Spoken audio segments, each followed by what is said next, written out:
¿Llegará un momento en que este deporte que tanto queremos sea 100% seguro? Que sería un poco osada por mi parte responder, ¿eh? Que el piloto o otros tipos de deporte también lo tienen, pues pierda fuerza y el brazo se coloque en una tensión brutal. Y esto provoca, por ejemplo, para que se entienda, tú vas en una recta a 250 por hora y tu mano derecha, que tiene que ir al freno, no te responde. En MotoGP me atrevería a decir que es el más peligroso todavía, porque en realidad el chasis es el propio piloto. ¿Senna se hubiera muerto con los medios actuales y de MotoGP?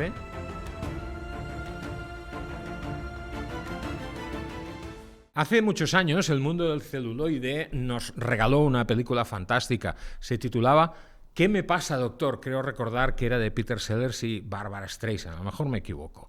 Bueno, pues esa es la pregunta que hoy queremos hacer aquí en Dura la Vita si nosotros fuéramos el Campeonato Mundial de MotoGP. ¿Qué me pasa, doctor? ¿Qué le pasa al Campeonato del Mundo de MotoGP?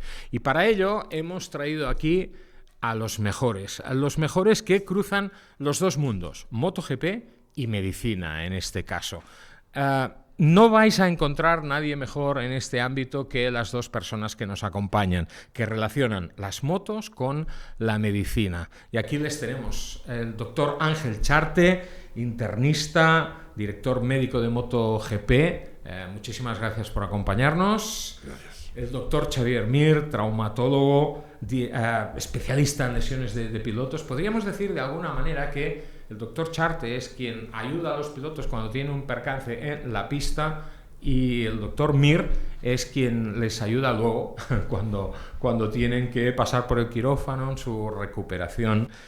Muchísimas gracias a los dos por acompañarnos y si me permiten les voy a tutear porque en este espacio intentamos traer a los amigos y vosotros lo sois sin duda, aparte de admirables profesionalmente, ¿no?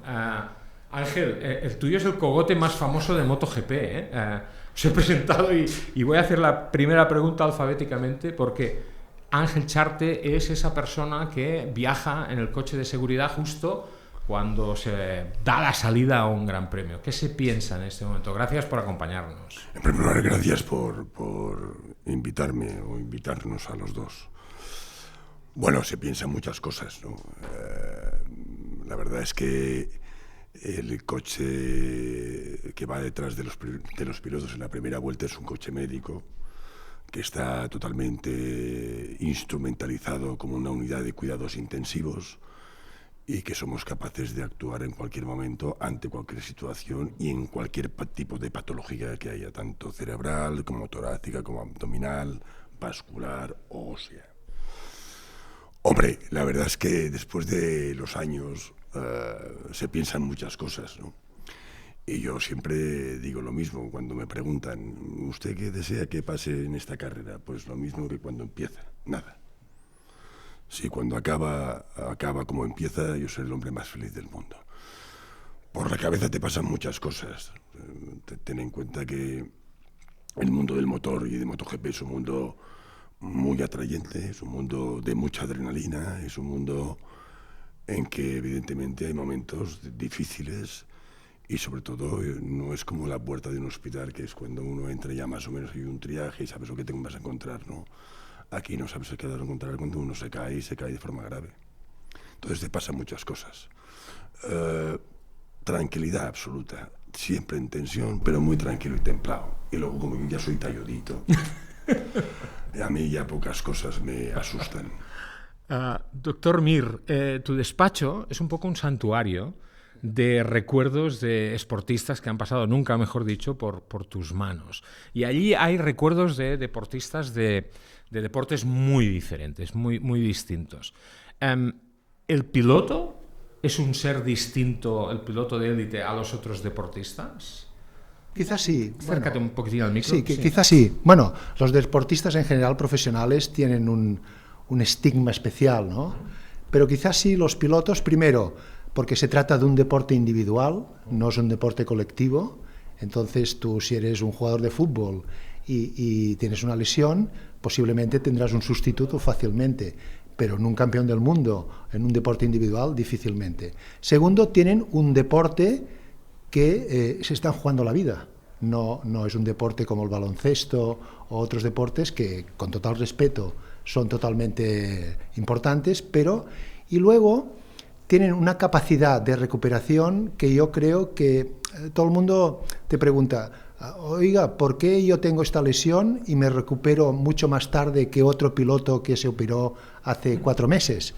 No me está dando la medicación buena. Exacto, no me está poniendo la placa adecuada, no me está haciendo la cirugía correcta, no, quizás no tan exagerado como digo, pero es que tienen una capacidad de recuperación diferente, y también es verdad que son jóvenes, como todos los deportistas, y tienen todos los medios a su alcance para que esta recuperación sea más rápida.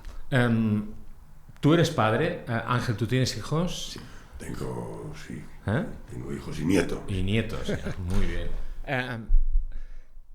Tu hijo no ha practicado profesionalmente el motociclismo, ha jugado a fútbol y muy bien, pero si te hubiera dicho, papá, quiero correr en moto, ¿qué le hubieras dicho como médico? Hombre, me habría asustado bastante, la verdad. ¿Sí? Me habría asustado. Bueno, yo tengo una experiencia que yo fui en moto, y Ángel también ha ido en moto. Y mi historia es que yo, yéndome al hospital del Vallebrón, me caí en el aceite de una parada de autobús y me rompí 4 costillas, chocando contra un coche que estaba aparcado.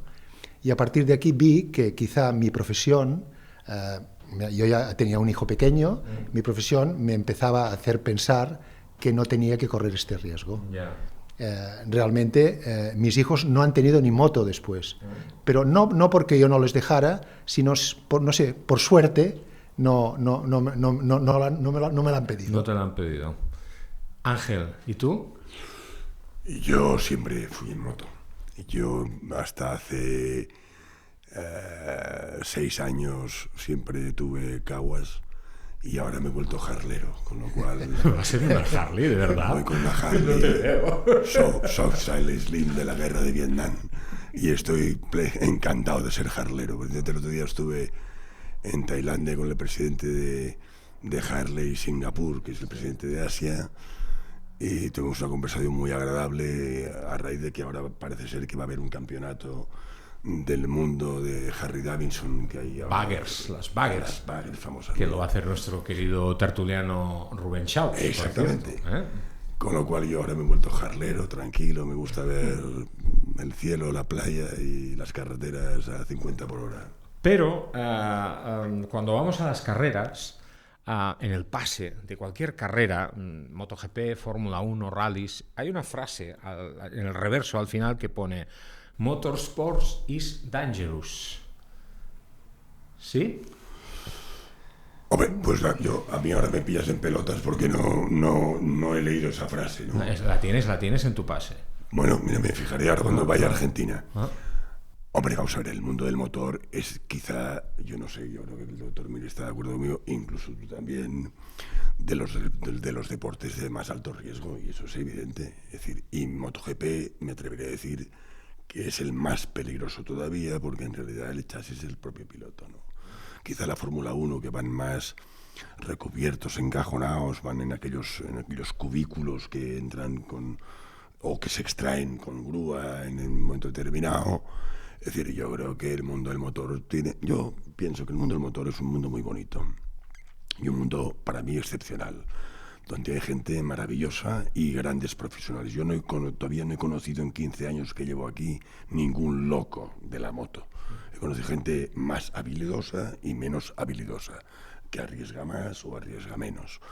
Pero locos no conozco ninguno, con lo cual a mí me parece que para mí, y que yo de motos entiendo poquísimo, yo creo que es un deporte de los de más alto riesgo. ¿Xavi? Sí. No sé si esto que dice que es que llevan el que está en el paddock, dangerous quizás para el público que está por el paddock, no para los pilotos, que invadir alguna zona prohibida puede provocar, no sé si va por aquí el asunto. Estoy totalmente de acuerdo con Ángel, que sin duda es un deporte que tiene un cierto riesgo, pero también es verdad que cada vez las medidas de seguridad Ángel ha implantado junto con MotoGP y con el campeonato han provocado que, hablando de los pilotos, los circuitos, las motos, los equipajes de los pilotos, los monos, los guantes, en el caso de mí o de las manos, han provocado que las lesiones vayan disminuyendo, pero que además en una proporción que la velocidad cada vez es más rápida, la influencia de ganar cada vez es mayor y los accidentes no aumentan en proporción. O sea, quiere decir que las medidas de seguridad han mejorado en gran manera. Yo conocí a este grupo de personas absolutamente maravillosas hace muchos años, cuando el doctor José María Vilarrubias tuvo la genial idea de crear un grupo de doctores especializados de Barcelona, del Instituto de Xeus, que fueran a las carreras de motos. Recientemente me encontré al doctor Vilarrubias, desgraciadamente en un entierro de un compañero de los aquí presentes, el doctor Ramón Sancho Fuertes, grandísimo amigo a cuya memoria dedicamos precisamente esta entrevista aquí en Dura la Vita, y que siempre llevaremos en el corazón porque era un ser maravilloso, extraordinario, y que nos ha dejado cuando no tocaba. Ahí estaban los doctores que hoy nos acompañan y muchos más. Vilarrubias tuvo una idea genial, que por cierto le vi fantástico, por cierto. Sí, bueno, Vilarrubias, yo a José María Vilarrubias le debo muchísimo porque yo estoy en este mundo gracias a él. Y bueno, pues empecé con él y empecé a aprender en el momento que ellos ya viajaban por el Mundial, no con la organización y los medios que hay ahora tiene el equipo que dirige Ángel, pero empezó ahí un pequeño canal que empezó por pequeñas, y fue esto el principio, la semilla que provocó pues lo que luego pues MotoGP ha confiado en un equipo médico de alto nivel como es el que es ahora. Yo cuando desembarqué en los grandes premios estaba el doctor Costa, el doctor Claudio Costa, con la clínica Mobile, patrocinada por la Federación Italiana y creo que por AGV, creo recordar, si no me falla la memoria. Y la verdad es que, bueno, ya íbamos todos allí, ¿qué me pasa, doctor? Y ahí íbamos allí a mendigar, pero eran otros tiempos, Ángel. O sea, lo que hay ahora... Hay que poner en valor lo que hizo el doctor Claudio Costa en su momento, pero lo que hay ahora es otra historia. Yo quería, antes de entrar a hablar de Claudio Costa, yo estoy aquí por el doctor Javier Mire, no aquí, no, en el Mundial de MotoGP, sí. Sí, porque un día se emperró, vino a la UCI donde estaba yo y se emperró a que yo viniera aquí, que yo le dije que no, y bueno. Porque hacía falta un internista, antes solo había traumatólogos allí, ¿no? Exactamente, no, antes no había nadie. No había nadie. O sea, los circuitos estaban cubiertos por las federaciones de cada país y Claudio Costa había montado, evidentemente, una clínica que la llamó Clínica Mobile, que en realidad yo creo que Claudio Costa ha sido un icono dentro de la medicina del mundo del motor. Claudio Costa empezó toda esta historia, se volcó por los pilotos, y hizo un trabajo que yo creo que fue excepcional. Bueno, como todo en la vida, pues luego las cosas cambian, los tiempos cambian y evidentemente hay que oxigenar cosas, ¿no? Y a raíz de la muerte de Simoncelli, el doctor Mir vino a buscarme y hablamos de un proyecto con el cual yo no estaba nada de acuerdo. Y ahí empezamos a discutir ya él y yo, ¿no? Y seguimos discutiendo hasta el día de hoy. ¿Peleáis mucho o no? No. ¿Sí o no? No. A ratos. Y entonces empezamos esta historia y los dos juntos, junto con el doctor Cáceres, que también es verdad que venía menos, pero Javier y yo fuimos los que y yo no me duelen prendas de decirlo, es decir, creo que hemos cambiado, los dos hemos cambiado el sistema médico de este mundial, y no lo digo yo, lo dice la gente de la Fórmula 1 y lo dice la gente que entiende del mundo del motor, ¿no? Es decir, yo creo que se ha hecho antes de coger a un piloto tirado en el suelo y colocar una camilla y llevarlo al centro médico, que era horroroso, y no tenían más que una ambulancia de tercer nivel para llevarlo a un hospital, hemos cambiado a que nosotros hacemos intervenciones en el propio asfalto, ¿no? Es decir, colocamos tubos endotorácicos, colocamos vías, estabilizamos la vía aérea y luego, si es necesario, que casi siempre es necesario, lo drenamos por vía aérea al hospital de referencia. Yo debo decir, y lo digo sinceramente, que el doctor Mir ha sido un valedor muy importante, que los pilotos del Mundial, que a veces la memoria histórica se les borra, y yo lo considero injusto. El doctor Mir ha sido, y es, y sigue siendo, porque yo le sigo, seguimos trabajando juntos. Sí, ¿no? sí. No sé hasta cuándo, pero sí. Este fin de semana Sí. trabajar juntos. Sí. Es decir, aquí si hay que agradecer a alguien en toda esta historia es al doctor Mir. Si me permites, yo Sí, puedo interrumpirte. sí, por supuesto. Yo que sí quería poner en valor una cosa, que realmente cuando esto todo empezó, es comprensible que cuando un grupo nuevo entra en un mundial donde cada circuito tiene sus propios médicos, franceses, alemanes, austríacos. Esto fue muy difícil y Ángel esto lo supo llevar muy bien en ratos difíciles de dar a entender a un grupo de médicos de otro país que unos españolitos iban allí a darles una lección. Y esto realmente fue unos años muy difíciles, ¿estás de acuerdo, Ángel? Muy difíciles, que poco a poco se fue entendiendo que nosotros íbamos a ayudar y al final se consiguió, pero los primeros años fueron muy difíciles. Quería ponerlo en valor. Pero entiendo que cuando alguien viene avalado con una persona tan convincente como es Carmelo Ezpeleta, te acaba convenciendo. Bueno, yo debo decir... O sea, hemos tenido la gran suerte de tener a alguien como Carmelo dando soporte a través de Dorna a esta iniciativa. Yo debo decir que Carmelo, desde el minuto 1, se puso de nuestro lado. Es más, en momentos difíciles de verdad, era capaz de poner firmes al dueño del circuito, al promotor y a quien fuera, ¿no? Y a fin. Y dicho esto, no tengo más en ese aspecto. A mí me gusta mucho leer biografías de gente vinculada al mundo del motor, y he leído muchas, lógicamente, no por nada, sino porque llevo muchos años en esto. Y mi biografía favorita no es la de un piloto, mi biografía favorita no es la de un ingeniero, mi biografía favorita no es la de Eccleston, que además es pirata esta biografía. Mi biografía favorita es la del profesor Sid Watkins, el hombre que de alguna manera hizo lo que vosotros estáis haciendo en la Fórmula 1 y que hizo mucho por la seguridad de la moto a través de los coches de la Fórmula 1. A través de su empeño, por ejemplo, llegó la creación del Hans, que ha salvado probablemente muchas vidas. Tan mal, tan españolitos, dudosos no seríais, porque la Fórmula 1 os vino a buscar en un momento dado. Sí, bueno, yo estuve con Ángel a través de él y fuimos a ver un poco, a enseñarnos, que él lo puede explicar mejor, qué diferencias había entre la Fórmula 1 y lo que hacéis. Lo que hacemos nosotros. Él os explicará bien qué diferencias tienes. Él yo creo que lo puede explicar mejor que yo, pero realmente hay diferencias importantes. Hombre, yo creo que hay diferencias importantes. Yo quiero ratificar las palabras del doctor Mir, es decir, sí, que tuvimos contactos que inicialmente nosotros no veíamos claro, porque nuestra misión era una misión muy operativa. La Fórmula 1 tiene una serie de patologías muy concretas y la verdad es que los accidentes que hay en Fórmula 1 no hay en MotoGP. Nosotros tenemos entre 1.200 y 1.400 accidentes al año, de los cuales 8 o 9 son graves o muy graves, ¿no?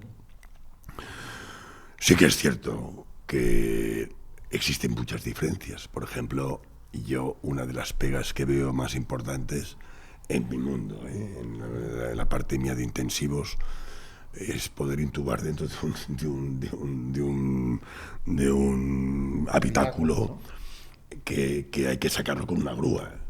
A llegar la grúa a sacar el habitáculo en el caso de que haya un piloto grave, ¿no? Pero también es verdad que la incidencia de accidentes en la Fórmula 1 es muy baja. Ahora nos encontramos con que parece ser que la Fórmula 1 va a entrar en MotoGP o MotoGP, bueno, no lo sé, porque es un tema que no me interesa. Pero bueno, alguno ya me ha tirado alguna caña que otra. Yo me veo en MotoGP, no me veo en Fórmula 1. Y mientras esté Carmelo Ezpeleta, no hay discusión ninguna, para mí. Lógico.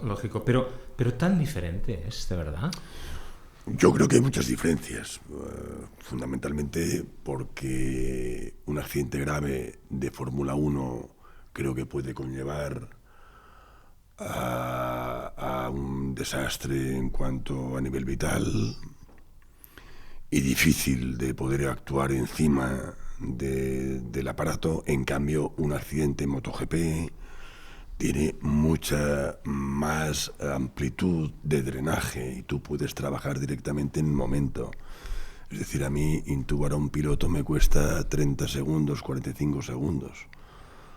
Y yo, una vez intubado, ya es mío, ya no tengo ningún problema. O sea, yo ya puedo trabajar con él tranquilamente el tiempo que haga falta. En Fórmula 1, bueno, yo lo que conozco de Fórmula 1, que es los vídeos que he podido ver, bueno, es complicado porque aquel cubículo, aquel habitáculo no sale espontáneamente. Y si el piloto en un momento determinado tiene pues una pérdida de conciencia por un trauma craneoencefálico, con una contusión cervical, o con una pérdida de conciencia, o con una parada respiratoria, ya no cardíaca o respiratoria, coño, trabajar ahí cuesta un huevo. Y si encima hay fuego, y si encima... Yo lo veo complicado, muy complicado. Y también es cierto que, gracias a Dios, tienen poca incidencia en cuanto a accidentes. Y eso es así, esos números cantan. Sí, pero yo creo que no podemos cruzar la estadística porque en MotoGP hay muchas carreras en un fin de semana, de 30 pilotos en cada pista, claro. Allí son 20. En mi experiencia de extremidad superior, que es uno de los, prácticamente el 70% de las lesiones de los pilotos afectan a la extremidad superior, en Fórmula 1, yo personalmente, que no soy el único médico, solo he visto 2 pilotos que se han roto lesiones que yo he tenido que tratar, que son Lance Stroll y Ricciardo, y los 2 se rompieron la mano por un golpe de volante. Que es la lesión más habitual de karting, por ejemplo. Con un golpe de volante. Claro, la incidencia, es verdad que hay muchos más pilotos de motos, pero yo creo, como dice bien Ángel, la incidencia es, yo creo que menor. Pregunta cabrona. ¿Senna no contestemos. ¿Senna se hubiera muerto? ¿Por los medios actuales y de MotoGP?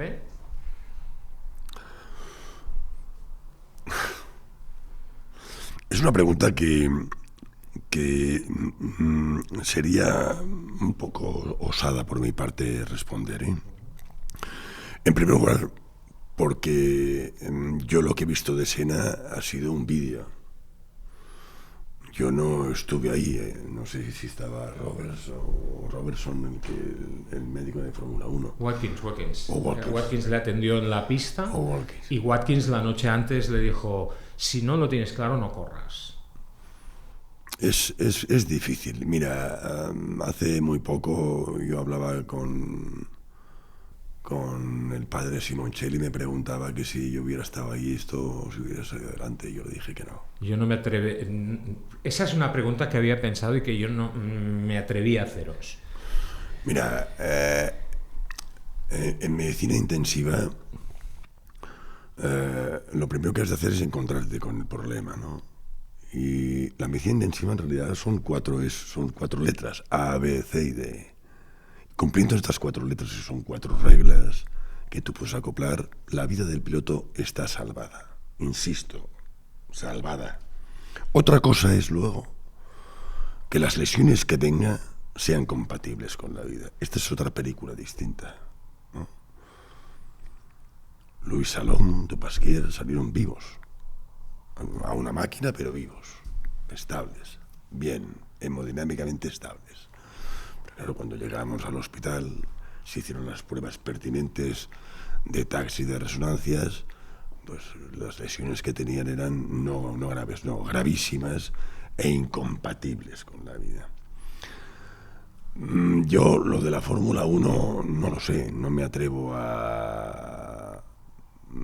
Mira, cuando pasan estas cosas, pues pasan desgraciadamente. Y yo creo que Watkins trabajó lo indecible por sacar a Senado hacia adelante, seguro. Porque además era un... Bueno, él fue el creador, ¿no? Y sabía y conocía perfectamente a sus pilotos, como yo y Mir conocemos a los nuestros, ¿no? Y sabemos de qué pie calza cada uno. Con lo cual sabemos cuáles son sus puntos flacos, ¿no? De actuación. No lo sé. Es una pregunta muy difícil. Muy difícil de contestar. Porque eso también a veces nos lo planteamos nosotros en el mismo hospital. Ya. Hace poco estuve comiendo con un colega vuestro, que creo que también estuvo en Deseos en su momento, Antón Gutiérrez, sí. Traumatólogo, y era un encuentro de amigos, ¿no? Y lo típico, oye, tú lo más cabrón que has visto, la peor lesión que habéis visto en vuestra vida, ¿qué es? De alguien que no haya muerto. Bueno, lo peor que habéis visto. No, yo una que recuerdo ya con mucho es la lesión que tuvo al Escribillé, sí, en Assen, que le rozó toda la mano y le llevó toda la piel y todos los tendones, sí, y tuvimos que operarlo de urgencias. Y bueno, hicimos un injerto de piel, un injerto de tendones, hicimos bien, tuvimos la suerte de que no se infectara, porque esto haciendo lo mismo se podía haber infectado. Y recuerdo una frase de Alex Cribillé que me dijo: Javier, mi carrera profesional se ha terminado. Y luego el mundo hizo ver que posteriormente fue el primer campeón español de 500. ¿Cierto? Esta es una de las lesiones que más me ha impresionado. Uh-huh. ¿Y a ti, Ángel? Hombre, yo las más graves que he tenido en el Mundial pues son las de los dos fallecidos, ¿no? Sí, claro, mal recuerdo. He visto otros colores. Fundamentalmente lo que más me preocupa siempre son los traumatismos cráneoencefálicos, ¿no? Las contusiones pulmonares. He visto laceraciones hepáticas. He visto una vez, tuvimos un tema vascular de una femoral. Es decir, pero es lo que vemos cada día en el hospital. O sea, es que a mí no tengo una sensación de sorpresa, ¿no? Es decir, nosotros hacemos lo mismo que hacemos en el hospital. O sea, ¿os llegan tíos más jodidos por un accidente con un choque con un autobús que en un circuito? Puede ser. Puede ser, claro. Puede ser. Ángel tiene otra cosa en el mundo de las motos. A ver, ¿qué vas a decir? No, que Dorna es un pueblo. Tiene mucha gente que no son pilotos, mecánicos, gente que trabaja allí. Y estos tienen, de vez en cuando, problemas médicos graves. ¿Sí? ¿Graves? Graves, sí. ¿Y qué van a ver? A ver al doctor Ángel Charte.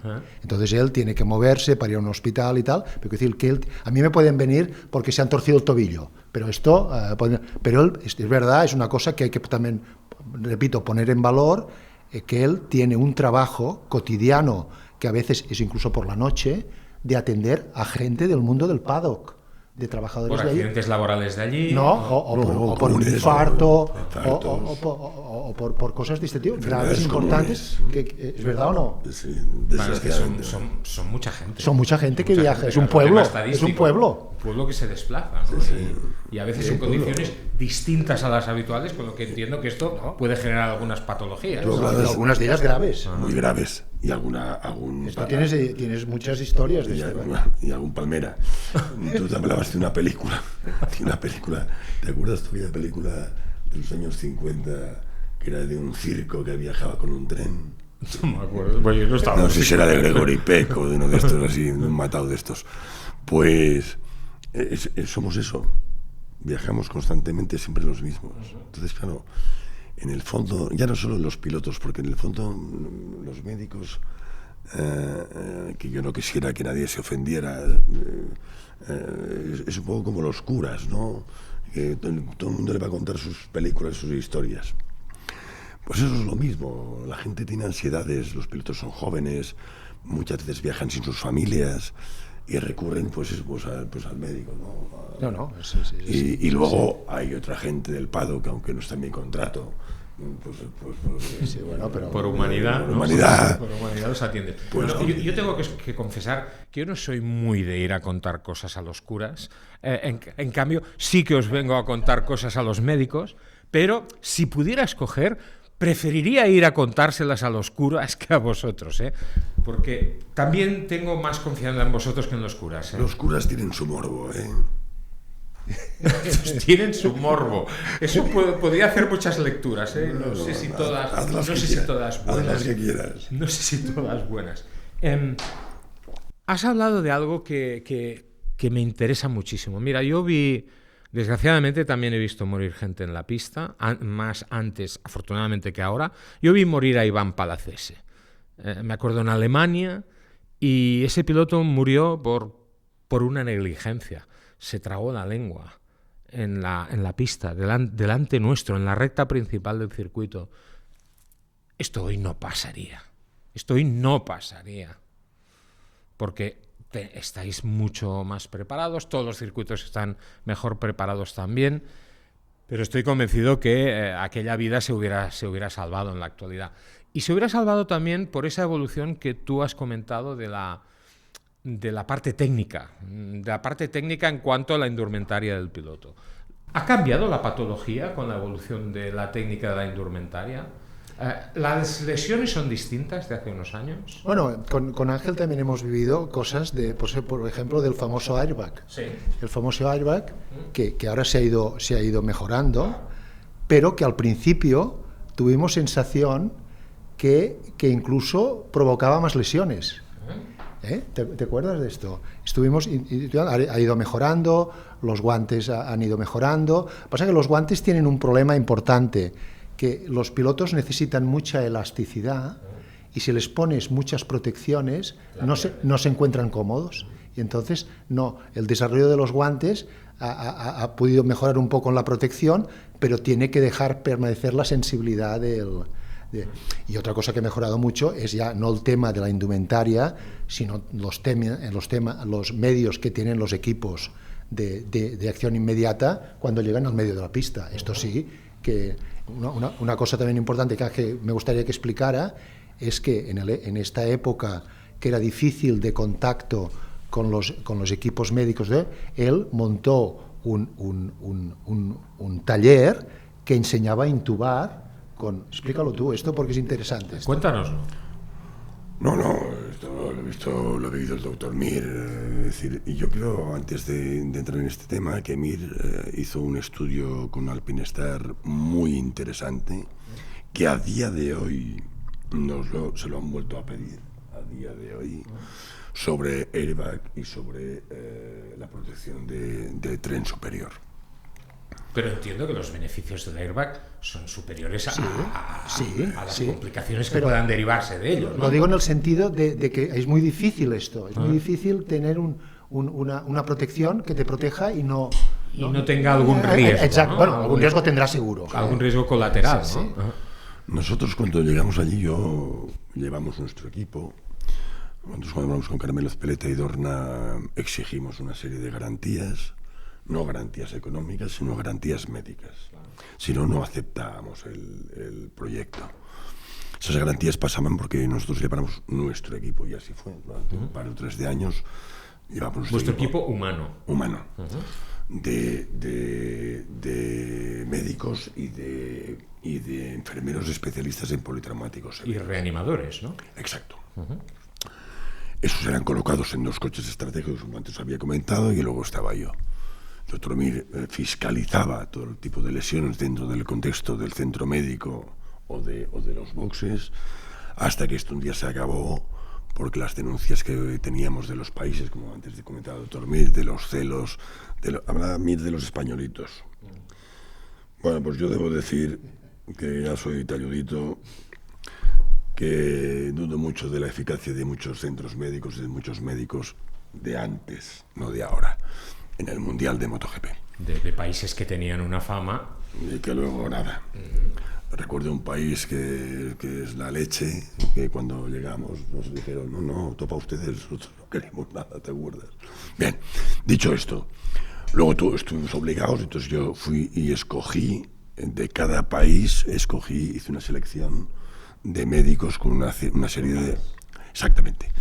Que tenían que cumplir los requisitos. Estar en un hospital público, tener 5 años de experiencia en su especialidad, trabajar actualmente en un hospital día a día, y tener pues demostrar que estaban allí, y una formación continuada en su profesión, sobre todo en intensivos y en medicina interna. Y esto hasta ahora se ha cumplido, es decir, yo tengo siempre el mismo material personal humano en mis unidades. Pero eso te dará una confianza en total. Aunque no obstante, siempre hay algún capullo que te toca los huevos. Siempre lo hay, ¿no? Sí, en Italia, si tenéis un marrón, es decir, si se os muere un piloto, os pueden procesar, ¿no? No, a mí no. ¿No? No. ¿Pero tiene Ángel Charte o al campeonato? No. Yo tengo un documento que está... El problema es que el equipo mío ponían pegas para trabajar en el extranjero, ¿no? Incluso en la Unión Europea. Y sobre todo pues en Asia, en América y demás. Entonces se hizo un documento a nivel del Ministerio de Sanidad, donde cual yo tengo una autorización en el que puedo trabajar directamente con los médicos, con los CMOs de cada circuito. ¿Qué es un CMO? CMO es el director médico del circuito. Ajá. Es decir, que es un hombre que pertenece a la FIM, a la Federación Internacional de Motociclismo, pero que tiene que estar consensuado conmigo al 50% en cuanto a la función médica. Y hasta aquí puedo leer. En el momento que hubiera alguna cuestión, entonces ya entran otros factores aquí más potentes, ¿no? Pero de verdad que yo ahora estoy muy contento, muy feliz, no tengo grandes problemas, los egos han disminuido muchísimo, trabajamos perfectamente bien, yo les dejo trabajar a ellos en lo que yo considero que deben hacerlo y yo trabajo en lo que yo considero que debo hacerlo, con lo cual no hay demasiado problema. Xavi, yo me acuerdo hace muchos años, precisamente por iniciativa de Vilarrubies, cuando Dexeus todavía estaba en el Paseo de la Bonanova, tuvisteis el acierto de invitarnos a participar durante unos días en una especie de cursillo, porque realmente, los periodistas en general somos muy ignorantes, los de deportes especialmente, los de motor además somos un poco catetos, y vosotros nos sacasteis de esa ignorancia con una especie de seminario que fue algo fabuloso, porque, claro, hablábamos de términos que no sabíamos ni lo que era, ¿no? Y gracias a ese cursillo que nos disteis ahí, con el querido Ramón Sancho, entre otros allí, precisamente, que nos metió incluso en quirófano con el riesgo que esto comporta, ¿no? Claro, por primera vez oímos hablar de lo que era el síndrome compartimental. ¿Cuántos brazos habrás operado en tu vida de síndrome compartimental? ¿Cuántos habrás hecho? Más de 300. Más de 300. Sí. ¿300 pilotos o 300 brazos? No sé, aproximadamente, unas centenas, nada más. Unas centenas. Sí, realmente es un problema que no acabamos de solucionar. Esto es debido a que la musculatura del antebrazo está rodeada de un tejido que se llama fascia, que es muy poco extensible. Entonces tú, cuando le pides un gran esfuerzo a los brazos, el organismo manda más sangre y el músculo tiene tendencia a inflarse, a hincharse. Y con que esta fascia no le permite, el músculo se hincha hacia adentro. Y esto provoca que el piloto o otros tipos de deporte también lo tienen, pues pierda fuerza y el brazo se coloque en una tensión brutal. Y esto provoca, por ejemplo, para que se entienda, tú vas en una recta a 250 por hora y tu mano derecha, que tiene que ir al freno, no te responde. No tienes fuerza para apretar el freno. Y esto es un círculo vicioso que mientras descansas en la recta igual te mejora y cuando vuelves a una zona de máxima tensión te vuelve. Y hemos intentado mil cosas porque esta patología empezó en los corredores de motocross belgas, los mejores del mundo, y los médicos belgas hicieron un gran estudio de esto e intentaron compensarlo pues con formas ergonómicas, cambiar el manillar, manetas, el puño de esto, que el embrague fuera menos potente, hacer un tratamiento continuado con magnesio que parecía que alteraba la descarga polar del músculo, pero los pilotos necesitan unos resultados inmediatos, no pueden estar durante meses haciendo esto, y bueno, hemos acabado teniendo que hacer cirugía que consiste en aumentar este espacio, o sea, abrir las fascias para que este espacio sea más ancho, y el organismo, que es muy sabio, luego las vuelve a cerrar, pero más anchas. Pero estamos asistiendo a gente que tiene que pasar 2 y 3 veces por el quirófano porque parece algo recurrente, ¿no? Sí, porque... Especialmente en los últimos tiempos. Sí, porque a veces pasa un problema que nosotros con buena intención, todos hemos hecho, todos los cirujanos, hemos intentado hacer heridas mínimamente invasivas, muy pequeñas, pero estas heridas solo te permiten abrir parte de la fascia, no te permiten entrar en las partes profundas de la fascia, y esto provoca que muchas veces se reproduzcan estos síndromes compartimentales. Muchas veces, ¿sí? Son el 3%, no mucho más. No, ya. Pero, por ejemplo, ahora que la aerodinámica ha cogido tanta importancia en el Mundial de MotoGP, cuentan los técnicos, esto es algo que lo ha contado Ramón Forcada aquí en Dura la Vita, por ejemplo, que una moto tiene un comportamiento en el que la suspensión empuja a la moto hacia arriba para que reaccione en función de la presión del freno, de las irregularidades del terreno, y la aerodinámica lucha por todo lo contrario, lucha para aplastar, para generar ese downforce, y ahí se produce una tensión de fuerzas que quien lo acusa primeramente es el piloto. ¿Estás viendo patologías distintas ahora? ¿Estás viendo más fascias, más síndrome compartimental ahora desde que la aerodinámica? No te sabía contestar. Yo creo que ¿No ves una incidencia directa? No. Una cosa interesante que os puede explicar Ángel es que os explique qué le pasa a las vísceras, o sea, al hígado, al bazo, al cerebro, con la inercia de movimiento de las... que esto también lo estudió esto. Bueno, en realidad hay una mayor perfusión, ¿no? Y hay una gran más presión en ese aspecto. ¿Por la velocidad? Claro. Y sobre todo por la presión y la compresión que eso produce. En todas las vísceras del abdomen y en el... Pues ahora imagínate... Ten en cuenta que además estos pilotos suelen taquicardizarte 120, 140, bajan a 110... Continuamente, no bajan de 110 pulsaciones. No, que coño, van a bajar. Claro, pues están sometidos allí. Ahora te imaginas si yo tuviera un accidente a 300 por hora y tuvieras que trabajar en mis vísceras. ¿Tú te imaginas esto, mis vísceras, lo que deben de ser? Hombre, tus vísceras preferiría no trabajar. No, mis vísceras tienen que ser algo como un maremoto, ¿no? Pero no porque son extrañas. No, porque son grandes. Son comunes. Son grandes. En cambio, ves, con un problema cerebral tendrías menos que trabajar, porque yo debo tener el cerebro pequeñito allí, probablemente. Ya, pero eres muy modesto. Yo creo que allí no tendrías tanto trabajo. Eres muy modesto. ¿Colaboráis o colaboran ellos con vosotros, los fabricantes del material, para lo que decía Ángel, ¿no? Sí, Alpine Stars te ha pedido por ejemplo, informe que ahora te han vuelto a pedir. Ángel me pidió ahora hace poco tiempo un trabajo que yo había hecho hace unos años sobre los guantes, y bueno, estoy encantado. Muy bueno, por cierto. Encantado de cederlos y estudiarlos, y si necesitamos colaborar, pues encantado. Todo para que todos... ¿Y os escuchan?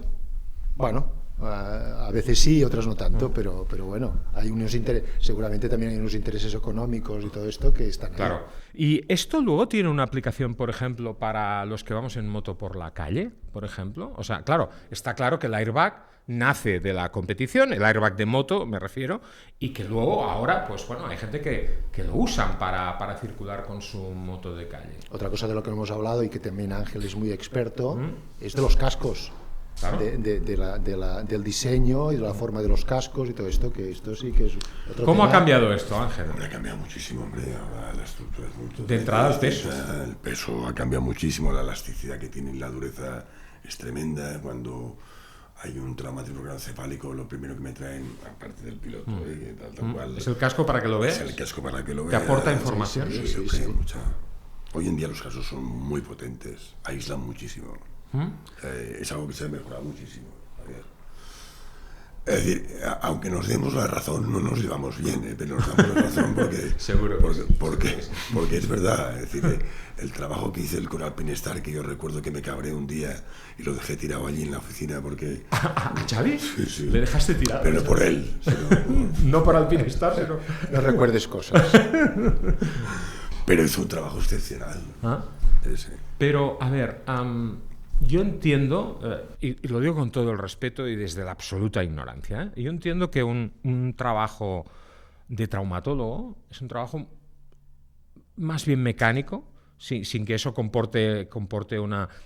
Cuando hay cosas tendinosas y tal, entiendo que ya ahí la cosa se complica más, ¿no? Pero Bueno, mecánico, quizá te voy a rebatir un poco. No, hombre, no debatir, no, me vas a destrozar. Yo no tengo una puñetera idea. Estamos hablando de un órgano biológico. Mecánico desde el punto de vista físico, no rutinario. Biológico. Estamos hablando en un hueso que tiene circulación, Claro, que tiene nervios, claro. que tiene tendones, que provoca dolor, que es un órgano biológico que, de acuerdo que nosotros... en realidad nosotros no curamos a nadie. No. Yo no soy capaz de curar una fractura de clavícula. Soy capaz de, haciendo la menos agresión posible, de colocar una clavícula que está mal puesta en su sitio y fijarla. Pero son tus células, tu organismo, que mandará las células aquí para curarme. O sea, yo soy capaz de poner las condiciones más idóneas posibles para que tu cuerpo, el verdadero médico, te cure. Ya, pero si yo tuviera que escoger, si yo que voy en moto, tuviera que escoger entre una fractura de un brazo o una hemorragia interna, la fractura de un brazo... Escoge una fractura. Claro, y una hemorragia interna... Escoge una fractura. No es que no confíe en ti, Ángel, no es que no confíe en los internistas, pero por eso digo que es más mecánico, ¿no? O sea, chapa y pintura. Sí, pero... Un poco sofisticada, ¿no? Chapa y pintura de alto nivel. De alto nivel. Eso seguro. Pero claro, y ahora vamos a ponernos serios. O sea, yo tengo todos tenemos un horrible recuerdo de la muerte de Luis Salom. Pero yo tuve la desgracia en el momento en que Luis Salom tiene la caída en Montmeló, yo en aquel momento estaba en el camión de Dorna entrevistando a Carmelo Ezpeleta por lo contentos que estábamos cómo había mejorado la seguridad, porque veníamos del accidente de Jules Bianchi en la Fórmula 1, no hacía tanto que había pasado, y también me tocó pues contar en directo aquel impacto cuando estábamos en Suzuka, y comparábamos, ¿no? Y decíamos, ostras, qué bien que estamos en las motos. Y de repente sucede algo que no me olvidaré nunca, del mismo modo que os he contado cómo vi la muerte de Iván Palacese. De repente estábamos hablando con Carmelo y se hace el silencio. Y Carmelo rápidamente mira al monitor y ve, dice, ha pasado algo gordo porque hay bandera roja. Aquel fue un accidente donde pasaron muchas cosas, mucho más allá que una rotura de un brazo, evidentemente. Ahí pasaron cosas y tal vez algún día sepamos qué pasó en realidad con aquella moto, ¿no? Y qué se rompió con aquella moto, ¿no? Todavía es algo que está ahí en un limbo extraño. Pero volvamos a lo más terrenal, volvamos al presente. Todos tenemos un nombre muy claro en la memoria de un piloto de los 80 que queremos mucho, pero que estuvo a punto de fallecer porque en un momento dado tuvo un impacto de cabeza en un circuito, su casco salió volando, luego vimos que el casco no estaba abrochado. Si el piloto no se abrocha el casco o si el piloto manipula, como sabéis que hacen, porque los pilotos tienen sus manías y no les gusta la calota y cogen el cúter y piden que esto de aquí, rebájamelo de aquí, esto de allí, rebájamelo de allá. El piloto que te pide unos guantes sin costuras o que las costuras vayan por fuera, con el riesgo que esto comporta. Claro, si vosotros que sois magos, porque lo vuestro es magia, más allá de la ciencia es magia, y los fabricantes, que son científicos, se rompen los cuernos para hacer un casco casi perfecto, pero si el piloto luego se salta las directrices del fabricante, ¿verdad que los fabricantes de neumáticos piden un rigor con las presiones y todos sabemos lo que sucede? Si el piloto manipula ese casco internamente, estamos adulterando la capacidad de absorción de energía de ese casco, ¿no? Bueno, pero creo que toda la mayoría cumplen las normas, ¿no? Yo creo que sí. Yo creo que la mayoría cumplen las normas, yo creo. A ver, yo que veo los cascos en los accidentes, cuando hay un accidente, lo que veo que cuando que el piloto tal madre, no, quiero ver el casco. Este casco va a la FIM y la FIM a IRTA lo lleva al fabricante. Yo No estás viendo cascos manipulados. ninguno. Yo ninguno. Aunque el casco lleve el adhesivo de una marca y luego sea de otra. Hijo mío, yo soy médico. No os debéis de fijar. Hasta ahí, yo creo que no nos coño, fijamos, ¿no? no nos hemos fijado en el Tangerés ese del pase. Debe ser esto. El automovilismo, ya Jean Todt en su momento, cuando presidía la Federación Internacional de Automovilismo, ahora no sé si el señor Sulayem tiene las mismas preocupaciones. Tiene otras, esto seguro, tiene otras. Como que no digan tacos y tal, que a mí me parece menos trascendente. A mí me da igual si los pilotos dicen tacos, porque yo digo muchos, pero no me da igual que los pilotos se maten en la pista, y para mí es prioritario que los pilotos no se maten. Y en este sentido Jean Todt puso en marcha algo que se llamaba Fórmula Cero, que era el trabajo hacia el cero accidentes, no solo en las pistas, también y sobre todo en las carreteras. ¿Llegará un momento en que este deporte que tanto queremos sea 100% seguro? ¿Lo veis factible? Yo creo que no. Yo tampoco. ¿Nunca? Yo creo que no. La vida es inseguridad muchas veces, es decir, la vida, si esto fuera, yo creo que si llegáramos a tener la inmortalidad sería fatal, Ya. Nos odiaríamos tú y yo más todavía. Es decir, yo creo que hay cosas que pasan y que han de pasar. Yo no creo que lleguemos a la... Hoy hacen unos coches que cuando ven un obstáculo a metro y medio frenan ellos. Claro, frenan ellos, que como no te des cuenta tú te pegas una hostia que te rompes tú la cabeza. Es decir, yo creo que el 100% nunca existirá. Y si fuera así, no sé. Pero ¿cómo era en el pasado, no? O sea, Sí, ¿cómo eran los cascos? ¿Cómo eran los monos? Sí, ¿Cómo claro, eran los circuitos? Todo ha ido mejorando, sí. Hombre, tú has visto correr a gente en circuitos urbanos aquí en Mollet, coño. Yo eso lo he visto de pequeño. Claro. Con unas aceras de cojones. Sí, pero también el Airfence nos parecía lo más seguro del mundo y Alberto Puig casi pierde una pierna por culpa de un Airfence, ¿no? Por ejemplo. Y hasta que no se diga lo contrario, Salom no tuvo mucha suerte porque el Airfence, en lugar de hacer de asumir el golpe, le rebotó. Hizo de muelle. O sea que... Pero eso son los riesgos de la vida. Es decir, yo pienso que la vida tiene esos riesgos. Yo creo que no, en el circuito no será, pero es que en el mundo de la calle aún peor. Porque ¿Tú no crees en la Fórmula Cero? No, en las carreteras es que no solo dependes de ti mismo, dependes de otras personas y dependes de muchos factores. Yo creo que ojalá lleguemos a esta razón. En el circuito veo más posible que en el circuito, con las medidas que están instalando, mejore mucho que en el día a día. Tú puedes mejorar el coche, puedes mejorar la moto, pero dependes de muchas otras personas que en aquel momento, pues... Tú no puedes controlar la mentalidad de cada uno, de cada individuo, con lo cual siempre habrá de todo. Estos días en Barcelona y Cataluña estamos pasando una cantidad de accidentes fatídicos. Exacto. Que no sé si ha sido... Ha sido un fin de semana horrible. Horrible, ¿no? Horrible. Que quizás es casualidad, ¿eh? No lo es. O mala suerte, no sé. No. La casualidad no existe. Nada es por casualidad. No sé. Estos accidentes ocurren porque no tenemos una formación viaria, porque no nos han enseñado, del mismo modo que nos han enseñado que fumar mata, ser irresponsable con un coche o con una moto mata también, mata. Pero bueno, ese es otro percal.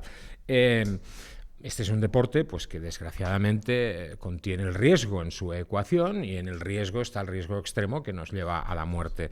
La muerte de Dean Berta Viñales, por ejemplo, o la de Dupasquier, gente terriblemente joven. Murió hace pocos días en Italia, creo, un chaval de 7 años. 7 años. somos padres. Yo he montado a mis hijos en moto a los 4 años. Mis hijos han ido... o sea, yo no estoy libre de culpa tampoco. He procurado que a los 4 años aprendieran lo mínimo para ir en una moto a partir de entonces, pensando en su seguridad en el futuro. No sé si lo he hecho bien o mal, pero lo he hecho con la mejor de mis intenciones. ¿Nos estamos equivocando dejando que la gente cada vez más joven compita? ¿Tendría que haber un límite en esto? Es una pregunta que hoy en día está encima de la mesa, tanto de la FIM como de Dorna en este caso, ¿no? Hombre, yo creo que hay que poner unos límites.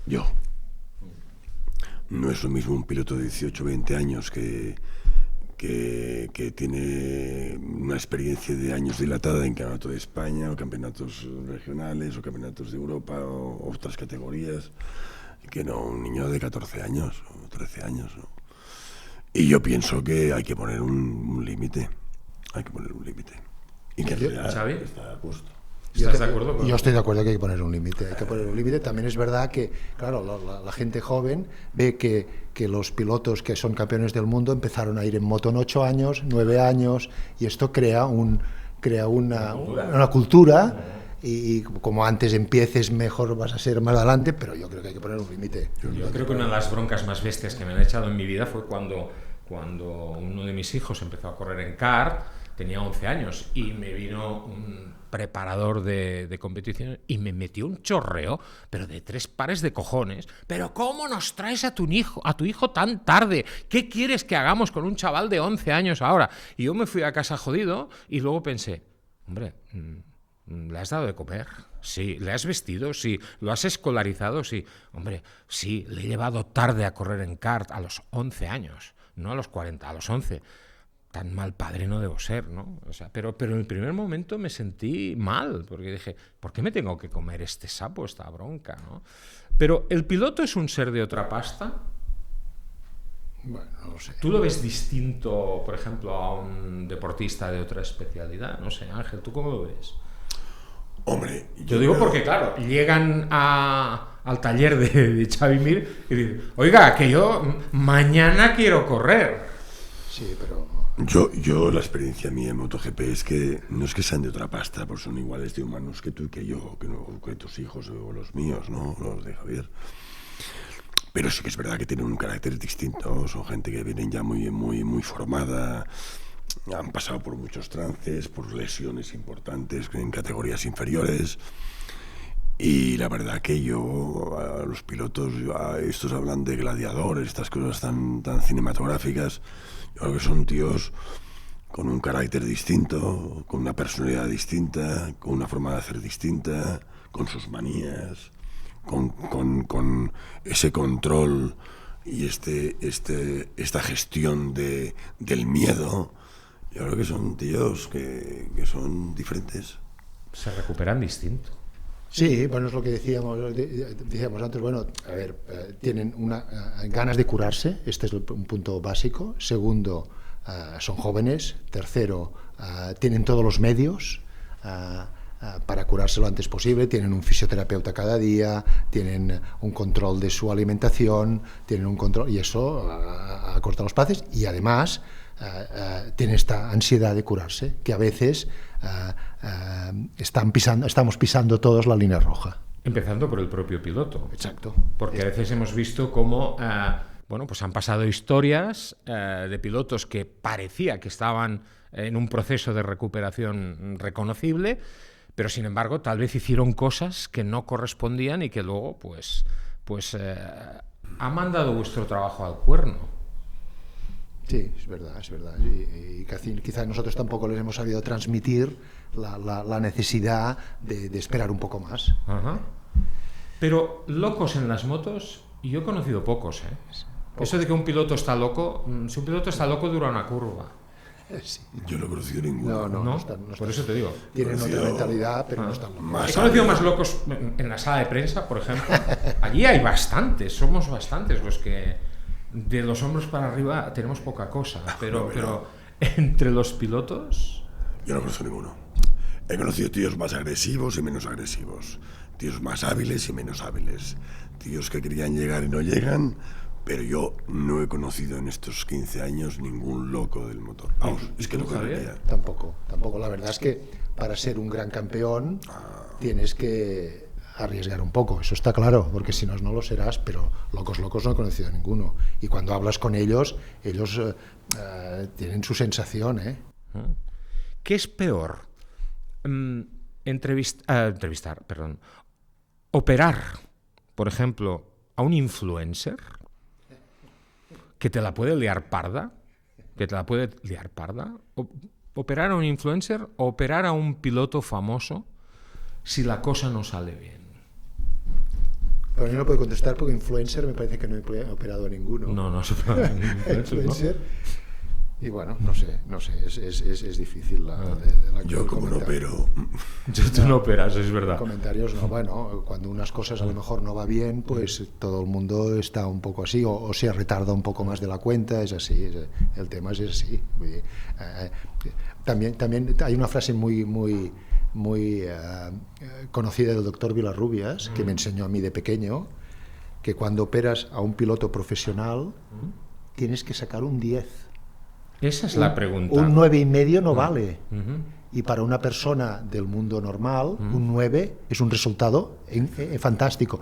Pero al piloto le tienes que sacar un 10. Un 10 y en un término corto. Entonces, pero esto porque el piloto tiene unas influencias que le hacen que sea así. Pero hay que sacar un 10. Probablemente lo del término corto no serviría para el ejemplo que os voy a poner ahora. Pero, ¿os imagináis operar a un actor porno de un desgarro de frenillo y que no saliera bien? ¿Sería comparable a operar a un piloto y que el resultado no saliera bien? No. Hombre, debería abandonar el trabajo, ¿no? Su profesión. Al drama. ¿Os habéis negado alguna vez creo que no podéis, ¿no? Por el juramento hipocrático. No lo sé, a lo mejor es una tontería lo que estoy diciendo, pero alguien que os ha exigido, oiga, hágame esto, porque tengo que competir mañana, y habéis dicho, oye, no lo voy a hacer porque no puedes competir. Pero luego, yo sí que me he negado alguna vez. ¿Tú te has negado? Y seguro que Ángel se ha negado muchas veces. Bueno, tú tienes la potestad de unfit, ¿no? Lo está haciendo constantemente. ¿Te sabe mal cuando le das un unfit a un piloto? Claro, no se sabe mal, porque además... Y sobre todo pasa en categorías inferiores, sobre todo, porque ahí se juegan muchas cosas, ¿no? Pero vamos, ni un problema, ¿eh? No te cortas, ¿no? No, ya me imagino. Pero quiero decir... Pero no me cortó porque aplico la legalidad. Es decir, yo cuando tengo un tema traumatológico hablo con Javier y digo, oye, este tío, ¿qué? Ángel, no, pues no. O es que mi cirujano de no sé dónde, su cirujano de no sé dónde que diga misa. Aquí mientras mande yo será lo que diga yo. Y es así. Alguno se pone más nervioso y se violenta, como una vez uno que hay ahora en el MotoGP que tiene una gran distancia y una gran trayectoria, una larga trayectoria deportiva. Pegó un día una patada a una mesa de mi despacho porque se cabreó y yo le dije, no corres más en tu vida. ¿Se lo dijiste? Sí. ¿Y cómo se lo tomó? Pues se marchó. Y al cabo de 10 minutos vino el padre y él a pedir perdón. Estoy pensando. Piensa. ¿Has tenido peor paciente que Jorge Lorenzo? Buena pregunta. Hombre, no, yo no tengo malos pacientes. Porque Jorge se rompe el fleje de pernales y quiere correr antes de la caída. Bueno, no, pero hablabas con él y lo razonaba. Lo razonaba. Sí. Hombre, Jorge, yo tengo mucho aprecio y creo que es un campeón del mundo y no solo por ser campeón del mundo, Hombre, Jorge tenía un carácter que de unido, ¿no? Lo tiene. Sigue teniendo. Sí, lo sigue teniendo, sí. Sigue teniendo. Pues felicidades. Hombre, Jorge ha sido de los duros. De un tío... Bueno, yo entiendo que hay momentos que en las profesiones, pues la ansiedad de ganar o de pilotar o de tal cual, pero hay unas normas que nadie puede atravesar ni pasar. Nadie es nadie. Has dicho felicidades y yo tengo que terminar esta entrevista diciéndoos felicidades a los dos. Pues muchas gracias. Por lo mucho que habéis hecho por este deporte, por sus protagonistas auténticos, los pilotos, por los otros protagonistas que no se ven, esta gente de Dorna, del equipo de promotor de Pep Vila, por ejemplo, que están ahí colgando pancartas, llueva, truene, caigan chuzos de punta y puede que un día se pillen un dedo con un martillo y que, doctor, ayúdeme. Ya ha pasado. O del Ya ha pasado. periodista que se resbala en la sala de prensa y se rompe la crisma. Pero sobre todo, más que felicidades, yo lo que tengo que deciros es gracias. Gracias, en primer lugar, por la entrevista, ¿no? Por haber accedido a nuestra invitación, con una entrevista que entiendo que a lo mejor pudiera no parecer cómoda, porque no somos de regalar lisonjas aquí, pero sobre todo, gracias por lo mucho que habéis hecho por nuestro deporte, por lo mucho que hacéis por los que vamos en moto y por lo que esperemos. Bueno, esto que diría es una putada, ¿no? Esperemos que sigáis haciendo por muchos años, pero gracias, de corazón. Muchas gracias. Muchas gracias a vosotros. Ha sido un placer. Hoy en Dura la Vita, ¿qué me pasa, doctor? Bueno, pues aquí tenéis la respuesta. Gracias.